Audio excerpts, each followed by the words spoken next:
Bonjour à tous, bienvenue à Malaga en Espagne aux Essais Press avec Didier pour justement découvrir la Renault Scénic 100% électrique. On va parler de ses tops et de ses flops.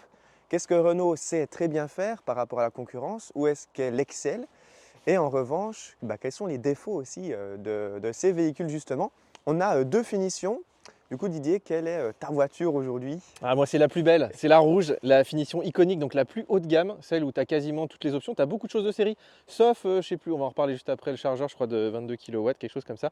Mais oui, tu as quasiment tout là-dessus. Elle est très très belle, les couleurs proposées sont vraiment magnifiques aussi, mais j'avoue qu'elle n'est pas aussi belle à l'intérieur que ta finition Alpine. Ouais, carrément. Et à l'extérieur, en fait, moi j'ai choisi cette version parce que c'est carrément la config que je prendrais. Magnifique, en gris mat, splendide, avec des belles jantes aussi. Bref, on a donc le très haut de gamme. En Suisse, il n'y a qu'une version disponible, celle avec 220 chevaux et la grande batterie. En France, il y a aussi une plus petite batterie de 60 kWh contre 87 kWh, ce qui est énorme quand même. Et j'aimerais parler d'un premier top de cette voiture, c'est au niveau de la durabilité. Alors certes, on a des batteries assez grandes à 87 kWh, ce n'est pas forcément super écologique d'un point de vue de la production, etc. Mais on a une super grande autonomie jusqu'à 625 km WLTP. Et en fait, au niveau de la fabrication, c'est une voiture qui est assemblée en France, donc dans le nord de la France. La batterie vient de Pologne, une batterie LG. Mais Renault travaille aussi pour la production de ces batteries en France. Et surtout, elle est décomposée en petits modules. Oui, il y a 12 modules qu'on peut changer si jamais il y a un Tu n'es pas module obligé de changer toute la batterie, Voilà, en fait, à chaque fois, tu peux changer juste les petits modules. En fait, ils ça l'ont c'est super. pensé pour vraiment qu'elle dure dans le temps, parce qu'ils ont parlé de la Zoé. Et la Zoé, effectivement, bah voilà, aujourd'hui, tu as plein de Zoé, elles sont un peu capoutes, il faut acheter toute la batterie. Là, ils ont déjà prévu après coup, et je crois qu'elle se recycle même très très bien aussi, hein. Ouais, déjà en deuxième cycle de vie, donc en tant que batterie, par exemple pour des entreprises, des maisons, etc. Et après, elles peuvent se recycler. Donc au niveau de la durabilité, Renault a fait des efforts. On verra aussi à l'intérieur, il y a beaucoup de matériaux recyclés. Mais le plus grand avantage de ce Renault Scénic, c'est qu'il est fabriqué, enfin assemblé plutôt en France. Et ça, c'est un avantage majeur par rapport à la concurrence. Bon, on l'a vu, premier top, c'est les efforts faits par Renault en matière de durabilité, production en France, etc. Peut-être deuxième top de cette voiture, hein, on va quand même lui donner beaucoup d'avantages parce qu'effectivement, c'est un petit coup de cœur quand même ce Renault Scénic. Deuxième top, c'est son gabarit compte tenu de son habitabilité intérieure aussi. On est sur 4,47 m de longueur. Ce n'est pas une voiture extrêmement large non plus. En fait, elle est super pour la ville, mais on a quand même pratiquement l'habitabilité d'un segment supérieur. Ouais, je suis d'accord avec toi, Juju. Et d'ailleurs, on la compare souvent, tu vois, à un modèle Y qui est beaucoup plus gros, beaucoup plus large, beaucoup moins maniable en ville, avec un rayon de braquage horrible. Ici, ça se manie super bien en ville. Tu vois, tu as vraiment les roues aux extrémités, tu as beaucoup de place à l'intérieur, beaucoup de place dans le coffre. Finalement, c'est une voiture presque qui n'existe pas sur le marché. Et effectivement, on peut la comparer à des segments supérieurs, alors qu'elle est aussi beaucoup moins chère. Donc, moi, je trouve qu'ils ont vraiment réussi leur coup sur les dimensions. Et c'est pas évident, hein, en automobile, un centimètre, ça compte. Ouais. Parlons peut-être du design. Allez, sur ces belles paroles, au niveau de la face avant, une petite note sur 10 sur la face avant. Alors Qu'est-ce que écoute, tu dis? moi je lui mets 8, 9. En fait, je lui mets pas 10 parce que je trouve que c'est quand même très inspiré de Peugeot. Mais bon, voilà, c'est Gilles Vidal, il vient de là-bas. Mais moi, comme je suis un fan de Peugeot, j'adore ce côté un peu sportif. Puis tu vois, c'est très travaillé. Et là, tu as l'impression ici qu'il y a du carbone, par exemple, sur les côtés. Tu vois, c'est assez nervuré. Vraiment, il y a le côté sportif, pas forcément à la conduite, mais tu vois, ça le suggère en tout cas. Et c'est vrai que le Scénic, c'était la voiture à papa. Là, ils ont réussi à faire quelque chose de vraiment très très beau. Ouais, c'est magnifique. Moi, je lui mets 9,5 sur 10 pour la face avant. On passe peut-être sur le côté. Bon, on va plutôt utiliser ma version Esprit Alpine parce que Didier, tu es allé rouler dans la Gadoue. Là, Ouais, avec on a ta testé un belle petit peu iconique. le SP pour voir si ça marchait bien dans la boue. Et du coup, c'est vrai qu'elle est un petit peu sale. Ouais, au niveau du profil, ça fonctionne très très bien là encore, je trouve. J'adore le toit en noir, cette teinte qui est splendide ici, en gris mat, vraiment magnifique. De très belles jantes en 20 pouces. Ça ne sera pas génial pour l'efficience du véhicule, mais les jantes sont vraiment magnifiques. Petite note sur 10, Didier, du coup, pour le profil. Écoute, la tienne, je l'aime beaucoup, j'aime beaucoup les jantes. Je suis peut-être un petit peu moins fan des jantes de la rouge. Moi, je lui mettrais un bon 8 sur 10 aussi. J'aime beaucoup ces petites barres de toit, tu vois, et puis ces petits renforts là. En fait, en ville, tu te dis, elle peut se prendre 2-3 nions, et elle ne sera pas trop abîmée. Donc, ouais, non, ils ont bien réussi quand même. Elle est très belle, elle est très fluide aussi. Carrément. Moi aussi, je lui mets un petit 8 sur 10 pour le profil, c'est très très joli. Allons voir ce que ça donne maintenant à l'arrière. Bon, et puis à l'arrière, du coup, Didier, une petite note pour ce Ah, Scénic. qu'est-ce qu'elle est belle à l'arrière. Non mais c'est incroyable, on dirait une petite sportive. Tu vois, là, c'est pas que l'esprit alpine, je trouve que vraiment, elle a le look alpine. Tu l'imagines bien avec 400 chevaux, 4 roues motrices, des gros Carrément. pneus et tout. Un diffuseur encore un peu plus prononcé, Ouais. ça serait génial. Puis regarde ces petits feux là, tout effilé, c'est vraiment très très beau. Le petit béquet, la petite antenne requin. Non, Ouais. vraiment, moi j'adore ce carbone là, c'est magnifique. Ouais, et on a même des très très grosses parties ici, assez intéressantes d'un point de vue du design. Assez étonnante aussi, mais ça fonctionne bien. Je mettrais un petit 7 sur 10 moi perso. Pour le design à l'arrière, j'ai un peu du mal avec les feux, mais bon, c'est assez personnel. Dans l'ensemble, le design extérieur, ça reste un grand top de ce Renault Scénic. Un petit mot sur le coffre du coup. Hop, bon, ici on est dans un talus, c'est pas super pratique. Voilà, ouverture électrique en option, il me semble, c'est pas sur toutes les finitions. 545 litres d'espace de chargement compte tenu du gabarit du véhicule, c'est génial. C'est incroyable, il est hyper profond, tu peux mettre les valises à la verticale. En plus, il y a un double coffre pour les câbles. Tu peux aussi récupérer pas mal d'espace, je crois autour de 1500 litres, vraiment quand tu déplies la banquette.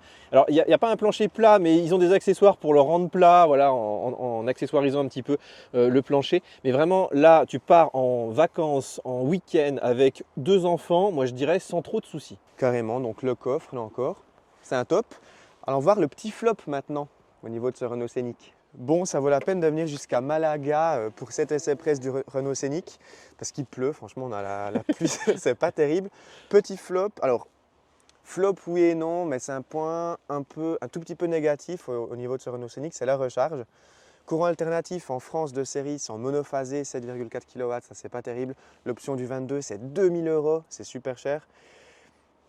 On aurait aimé quand même du 11 kW de série, hein. Franchement. Surtout que la batterie est grosse, c'est-à-dire que 87 kWh, effectivement. voilà, donc là il te faudra plus que la nuit, et alors que d'habitude avec une batterie de Tesla et tout normal, en 4 heures tu en mets déjà pas mal, quoi. Donc là je vous recommande l'option du 22 kW. En 5 heures votre batterie peut être rechargée sur borne publique 22 kW et en environ 8h30, 9h sur une borne 11 kW en triphasé à domicile. Ce n'est pas le cas chez tout le monde, mais si vous avez la possibilité d'avoir du triphasé chez vous, bien prenez l'option du 22 kW. Au niveau de la recharge rapide en courant continu, on est jusqu'à 150 kW de puissance. Ça, c'est correct par rapport à la concurrence, c'est pas sensationnel. 10-80%, non 15-80% officiellement en 37 minutes. Ouais, voilà, on est au-dessus de 35, quoi. C'est quand même long, hein. C'est un peu long, heureusement qu'il a une bonne autonomie, 625 km WLTP, donc j'imagine sur autoroute on fera 350 km à peu près suivant les conditions. C'est un petit flop, quoi. Petit. Mais la recharge, voilà, c'est peut-être le point qui me ferait dire, c'est un des plus gros points négatifs de cette voiture, mais ça reste encore correct. Pour partir en vacances, on fera des pauses toutes les 2 à 3 heures, des pauses de 30-35 minutes. C'est pas dérangeant. Moi je dirais qu'avec les enfants ça va. Bon allez, on passe à l'arrière maintenant pour voir si c'est un top ou un flop. Or déjà on a des très beaux tapis de sol ici dans cette finition enfin des tapis de sol. C'est même pas des tapis de sol en fait, c'est de la carrément moquette, la regarde. moquette. En bleu, très sympa, c'est assez original. Ça me rappelle ce qu'il y avait sur le Volvo XC40 que j'avais eu une fois en test. Au niveau des sièges, c'est aussi avec des matériaux recyclés ici sur cette finition Esprit Alpine. Des sièges en sorte de tissu avec du simili-cuir aussi sur les bords. Bon, je vais peut-être m'installer. Allez, c'est parti au niveau de l'habitabilité. Tu es derrière toi, Juju. Hop, je suis derrière moi-même et là, c'est super bien, hein. Incroyable. J'ai pas mal d'espace au niveau des genoux. Au niveau de la tête aussi, j'ai environ un petit point, c'est correct. Pas mal d'espace aussi de côté. Le plancher est un peu haut par contre parce que c'est une voiture électrique donc on a les batteries sous le plancher. C'est pas génial, mais dans l'ensemble, c'est quand même un top l'espace à l'arrière. On peut simplement mettre 4 Julien dans cette voiture, c'est juste. Voire même 5. Franchement, je pense qu'il faudrait faire le test, mais Avec des petites fesses, quoi. ça passe, oui. Et puis on a un accoudoir ici dont Renault est très fier quand même, qui est très très large, très très premium, avec des petits supports pour les téléphones ici, plutôt pas mal. Bon, c'est un peu gadget quand même je trouve, mais cet accoudoir c'est quand même un top, surtout que la banquette est rabattable en 40-20-40, donc ça c'est super, ça forme une très grande trappe à ski. On n'a pas de tunnel de transmission, vu que c'est une voiture électrique, le plancher est totalement plat. On regrette peut-être des matériaux un peu cheapos juste ici, mais pour tout le reste, la finition est très bien, c'est très bien présenté. On a de très beaux matériaux sur la porte, un insert en bleu ici, très sympa sur cette finition Esprit Alpine. À l'arrière, c'est encore un top. Franchement, cette voiture, elle n'a pas beaucoup de défauts, hein. Allez, on passe à l'avant. Bon, et puis à l'intérieur de ce Renault Scénic, est-ce que c'est un top ou un flop? Moi, je trouve qu'il y a très peu de flop. Moi, je suis impressionné par l'intérieur. Je ne sais pas ce que tu en penses. Est-ce que, allez, une petite note, Didier. Tu y mets quelle note à l'intérieur dans l'ensemble? Présentation et tout? Moi je lui mettrais un petit 7 sur 10. Je vais te dire pourquoi, parce que j'aime beaucoup cette instrumentation. mais j'aime pas trop ça, c'est très chargé. Je suis pas trop fan de cette console, là je trouve que tu vois pas bien tes notifications, tu vois, c'est pas très pratique. Le petit bac aussi, là, tu sais pas trop comment la ranger, il y a qu'un porte-gobelet. En fait, c'est une voiture un peu solo, il y a qu'un porte-gobelet, vraiment, il y a qu'un chargeur. Par C'est contre, vrai qu'il n'y a pas après, beaucoup d'espace ici, effectivement, c'est un peu restreint. là, c'est pas si mal quand même. Bah là, c'est pas mal, on a pas mal d'espace de rangement. La coudoir, on peut le coulisser un tout petit peu, comme ça. Le volant, moi j'aime bien. Dans cette finition en esprit alpine, on a une sorte d'Alcantara ici, un peu en velours, très sympa. J'aime bien les boutons sur le volant, c'est des vrais boutons physiques, hein, c'est pas du retour haptique comme sur Volkswagen par exemple. Effectivement, ces commodos là, ça c'est un flop. Les 3 commodos, bon, les conducteurs de Mégane disent qu'on s'y habitue très rapidement. Bon, moi, je ne me suis pas habitué après une semaine en Mégane, mais je pense qu'après 2, 3 semaines, un mois, on doit s'habituer. Mais ça fait un peu chargé. C'est vrai que ça fait un peu chargé. En fait, ils devraient en donner un peu à Tesla, parce qu'ils en manquent en Ah ce bah moment, oui, tu là, vois. allez, on livre Tesla en commodo, ça serait super. Très beaux inserts en bleu également sur cette finition esprit alpine. Un système de son Harman Kardon. Petit bémol, c'est au niveau de la finition ici, ça c'est un petit flop, je trouve. Alors, on est sur des matériaux ici 100% recyclés. Par contre, ici, je trouve que c'est pas giga bien fini au niveau du toit panoramique. Toit panoramique qui est un grand top. Il est très grand. On peut le matifier, hein, on peut avoir des différents motifs, ça c'est génial. Bon, on ne verra pas grand chose ici avec la pluie, je pense. Peut-être que j'allume la voiture. C'est ça. Voilà. Waouh. Donc vous voyez, on a des petits. On peut changer justement l'opacité du toit. C'est vraiment super joli. C'est en option. Ça coûte un peu plus de 1000 francs suisses, je crois, ce toit panoramique. Mais il est vraiment magnifique. Ça, c'est un grand top. Franchement, chapeau Renault pour ça. Et ça, t'aimes bien ça, le rétro numérique? Qu'est-ce que t'en penses? C'est en option aussi. Hein, c'est même pas de série, même sur le très haut de gamme. Bah, en fait, c'est cool quand tu as souvent des passagers à l'arrière et que tu as tendance à pas voir grand-chose. Admettons, tu as 3 enfants, 3 Julien. ados. Tu as 3 simplement Julien. Bah, effectivement, c'est cool d'avoir cette option-là. Et on s'y habitue assez rapidement par contre à ce rétroviseur-là. En quelques minutes, j'étais habitué à ça, sur la Renault Mégane. Moi, je lui mettrais un bon 7 sur 10 effectivement aussi pour l'intérieur. Dans l'ensemble, il y a quand même beaucoup de top. Et puis on va peut-être parler de ses écrans du coup. Bon, et puis ces systèmes d'infodivertissement, c'est un gros top encore une fois. Bah ouais, c'est un des meilleurs. Android Automotive, donc c'est hyper rapide, c'est hyper fluide, c'est mis à jour, tu as plein d'applications. Maintenant, tu as des applications de vidéo, tu as des jeux, tu vois, genre tu as Amazon Prime. Mon petit doigt m'a dit qu'il y a des choses qui arrivent, genre Netflix et tout, qu'il n'y a pas encore. Tu as un navigateur aussi. Donc il faut le télécharger hein, sur le Play Store, mais tu peux te balader sur des sites web, tu peux aller sur Mac Forever, tu peux aller sur YouTube aussi, donc ça marche. Netflix c'est un peu bloqué là au moment où on fait cette vidéo, mais a priori ils vont débloquer ça. Oui, moi c'est un gros top, tu as Google Assistant, il y a aussi un super planificateur d'itinéraire. Tiens, on va le tester. On va à Barcelone. Donc tu vois là, tu mets détail du trajet, et puis tu vois, donc tu as toutes tes bornes ici, donc bon là il n'y en a pas beaucoup.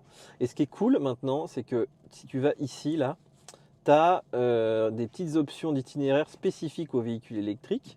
Donc tu peux filtrer les paiements et ça c'est pris en charge maintenant dans le planificateur.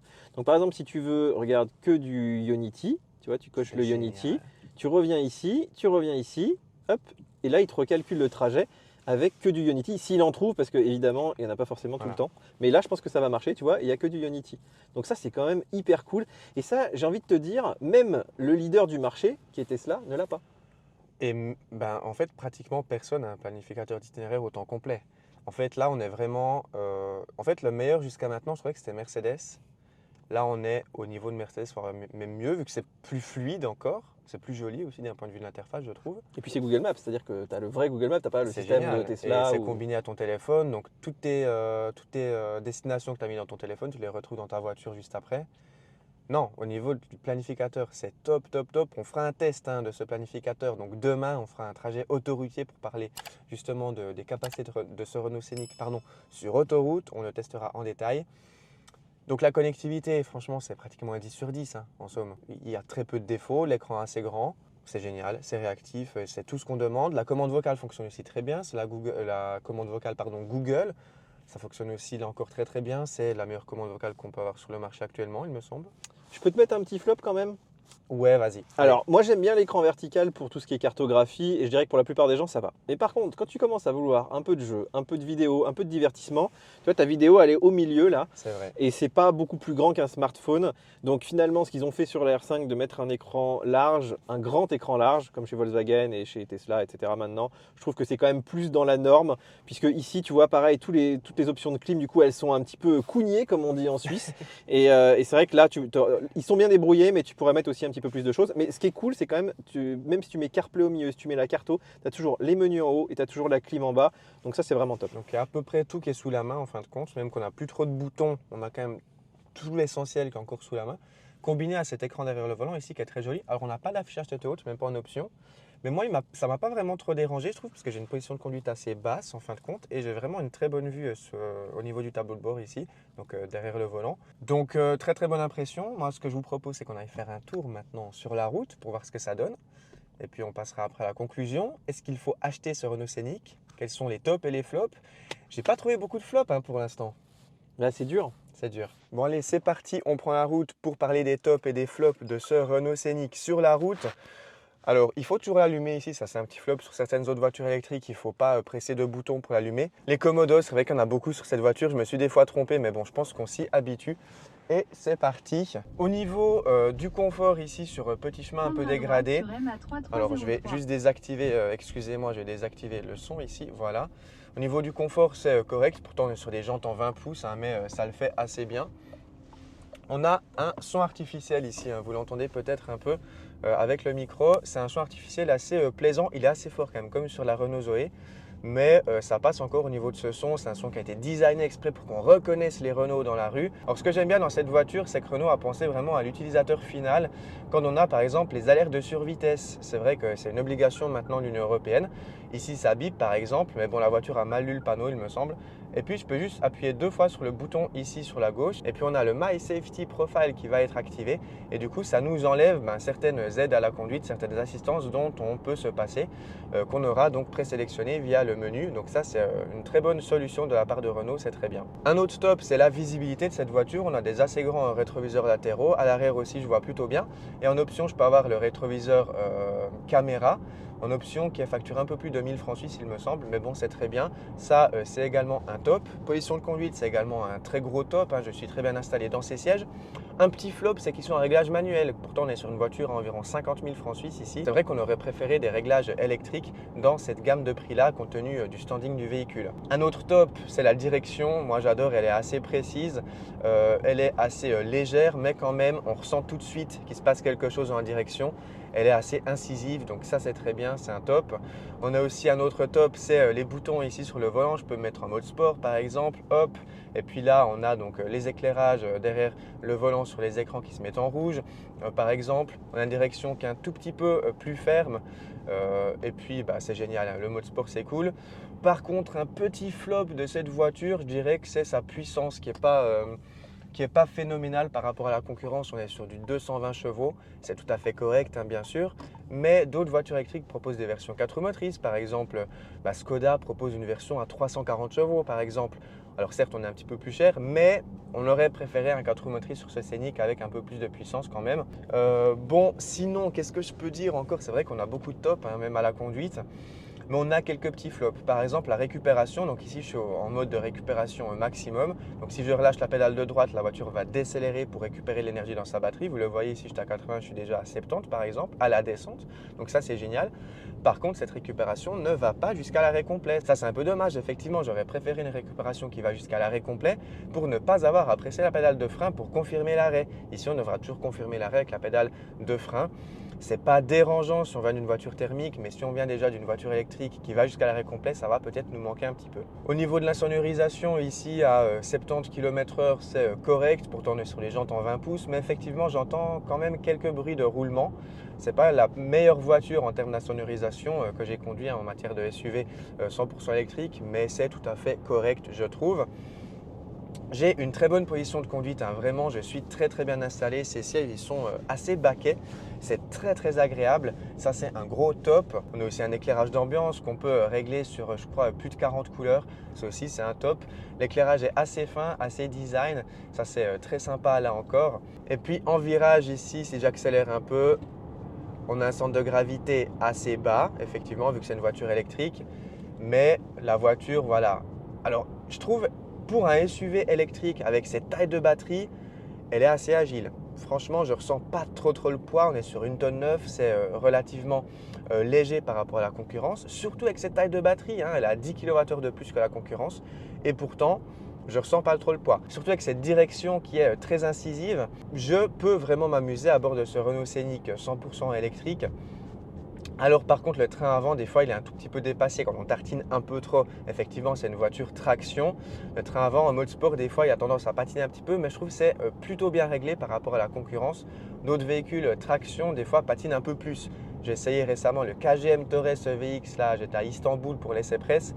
La voiture elle patinait vraiment du train avant. Ici c'est pas le cas, c'est quand même bien maîtrisé d'un point de vue justement logiciel pour pas que les roues avant patinent trop. Bon ici en montée par exemple alors je vais descendre à 40 km/h, je vais mettre le pied dans le mode sport, c'est parti 3, 2, 1, 50, 60, ouais, ça pousse, hein, 70, 80, non. C'est très bon quand même au niveau des reprises, hein. Ce moteur il est assez coupleux, on a un peu plus de 300 Nm de couple, donc c'est pas mal. Et puis ici en virage, voilà, on peut bien kiffer quand même en virage. C'est une voiture quand même assez dynamique je trouve. Et vous le voyez ici, le magnifique paysage aux alentours de Malaga en Espagne. C'est très joli. On est sur un essai presse effectivement. Mais si vous voulez plus d'informations sur comment se comporte ce Renault Scénic sur autoroute, tout ce qui est insonorisation, conduite semi-autonome, autonomie, consommation, mais aussi peut-être capacité de recharge réelle, eh bien n'hésitez pas à vous abonner parce que justement cette vidéo dédiée sur l'autoroute, elle sort très bientôt sur ma chaîne. On va faire un petit road trip demain avec Didier sur 300, 400, 500 km ici en Espagne pour détailler comment se comporte ce Renault Scénic sur autoroute. Ça sort très bientôt sur ma chaîne, donc n'hésitez pas à vous abonner. La récupération ici, vous le voyez, je suis à 50, je relâche, je suis à 40, 30. Donc la récupération, pardon, elle est très forte. Elle ne va pas jusqu'à arrêt complet, mais elle est quand même assez forte, donc ça c'est assez agréable. La direction aussi très agréable également. Hop, en sortie de giratoire, vous l'avez vu ici, la voiture elle a patiné un peu de l'avant. On est sur route un tout petit peu mouillé. Effectivement, il a plu pas mal cet après-midi. Donc en ville, eh bien, elle se manie très bien. J'adore la direction là encore, hein. Vraiment c'est génial. Voilà, c'est une voiture très douce, très souple. On a un très bon feeling à la conduite en ville.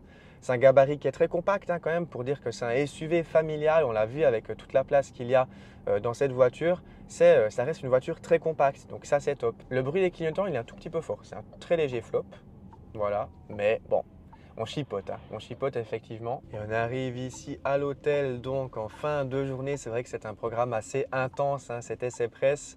On n'a pas beaucoup de temps avec la voiture, donc c'est plutôt une première prise en main hein, de ce Renault Scénic. On va parler encore des aides au stationnement pour terminer cette vidéo. Est-ce un top ou un flop? Donc c'est parti. Je vais mettre la caméra, enfin la marche arrière plutôt. On a une vision depuis le dessus ici, très bien.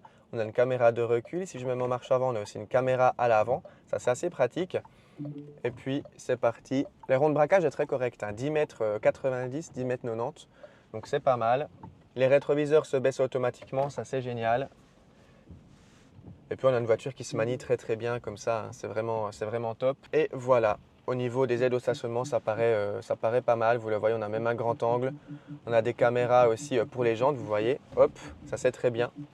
Ça c'est même génial. Très cool. Et on a une vue 360 également. Alors on a beaucoup de jeux hein, autour de la voiture. C'est vrai qu'on ne voit pas tout exactement au millimètre ou même au centimètre. Ça c'est un peu dommage. Mais dans l'ensemble, c'est très correct. Donc voilà, désolé pour les conditions, désolé pour l'éclairage également. J'éteins la voiture. Et puis voilà, on a fini la partie sur route. Beaucoup de top, très peu de flop également. Pour la partie autoroute, je vous invite à aller voir la vidéo détaillée qui sort très bientôt sur ma chaîne. Et bien voilà, on passe à la conclusion. C'est parti. Bon, Didier, en conclusion, il y a quand même beaucoup de top. Il y a beaucoup de top. Franchement, c'est une voiture. Moi, je suis fier de Renault. Tu vois, moi, qui est un Français d'origine, et je trouve que quand même, non mais d'avoir un constructeur français qui te fait une bonne voiture électrique, qui a une bonne connectivité, qui a une bonne autonomie, et même s'il ne charge pas le plus vite du marché, franchement, pour le prix, c'est juste incroyable. On pensait qu'on n'arriverait pas à le faire. Et en plus, il y a le côté écolo, enfin entre guillemets, puisqu'on recycle les batteries, tout ça. Donc non, moi je suis vraiment emballé par Scénic et je pense qu'il va vraiment cartonner. Je pense aussi qu'il va cartonner, surtout en France. En Suisse, effectivement, on regrette l'absence d'une version 4 roues motrices. Ça, c'est un peu dommage. Il y a beaucoup de gens qui sont très à cheval sur le 4 roues motrices, justement. Au niveau des tarifs, d'ailleurs, ils sont très contenus, comme tu l'as dit. En France, on peut avoir le bonus sur toutes les finitions, il me semble, vu que c'est des options, ce n'est pas des finitions dans cette Si gamme. la version de base rentre dans le bonus, tu as le bonus. Donc tu peux monter en gamme après, effectivement. Ouais. En France, la version d'entrée de gamme avec la batterie de 60 kWh est moins de 40 000 €, donc 36 000 € en gros avec le bonus. Bon, c'est une version un peu dépouillée, il faudra rajouter quelques options quand même. Le haut de gamme, on arrive à 51 000 euros, il me semble, de mémoire. C'est un tarif correct par rapport à la concurrence. Même un modèle Y, si on veut, le modèle Y long range, pour avoir une autonomie à peu près similaire, quoique le modèle Y aura moins d'autonomie, bah, il est plus cher. Bon, il est 4 roues motrices, la plus de puissance, mais il est plus cher. Et en Suisse, bah, là aussi, c'est de très bonnes surprises hein, au niveau des tarifs de ce Renault Scénic. Le prix de départ, je crois que c'est 44 000 francs suisses et 51 000, 52 000 pour la version toute option. Un ID4, c'est 60-65 000. Un Skoda Enyaq aussi, hein, en version 2 roues motrices.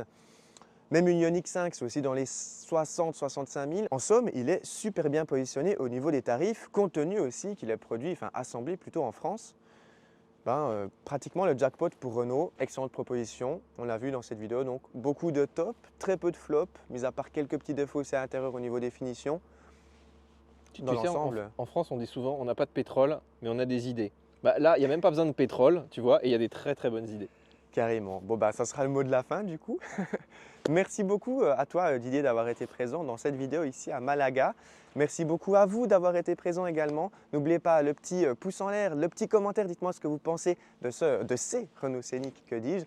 À très bientôt au volant de voitures électriques. Merci beaucoup à vous. Ciao.